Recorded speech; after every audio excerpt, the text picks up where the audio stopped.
Did you know that loneliness is now considered a global epidemic and that it might be museums that hold the key to bring us back together? Hi, I'm Carolyn Clausen from the Loneliness Course. And today I want to talk about something that's on the hearts of so many of us: loneliness. Studies show it's not just an individual problem, it's a global epidemic. Across the world, people are feeling disconnected and isolated, even in crowded cities and people with busy lives. But here's the good news. There's a growing awareness of this problem, and that growing awareness is inspiring efforts to address it. One of the most fascinating approaches right now is coming from museums. Yes, museums.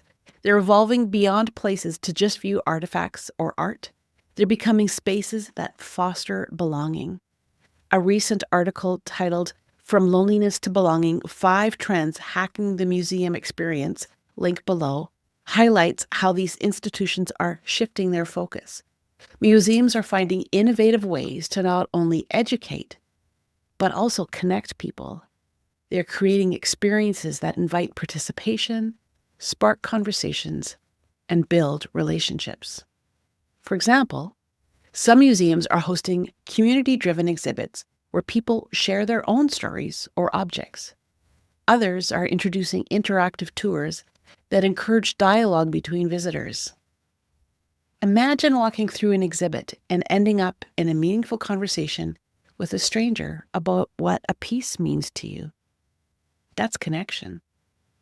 And it's not just about the exhibits. Museums are rethinking their spaces to be more welcoming, providing areas for people to linger, to relax, and meet others.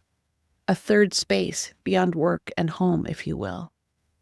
They're embracing technology to connect visitors from across the globe, transforming what could be a solitary experience into a shared one. These efforts are so important because loneliness isn't just a feeling. It affects our health, our well-being, and even our communities. When museums lean into their roles as connectors, they help to shift the narrative. Museums remind us that we're not alone, that our stories matter, and that we're all a part of something bigger. I think it's a beautiful example of how creative thinking can tackle loneliness in surprising ways. And it's also a reminder for all of us to look for opportunities to build connection, maybe through museums, but in our neighborhoods or even online spaces, just like this one. Follow our channel. So the next time you visit a museum, think about it as more than just a place to look at history or art. Think of it as a space where belonging can be rediscovered. And if loneliness is something you're grappling with, know this: connection is possible. It's closer than you think. Join us at thelonelinesscourse.com to work towards finding your way from loneliness to connection, from isolation to engagement. Let's keep finding ways to bridge the gap together.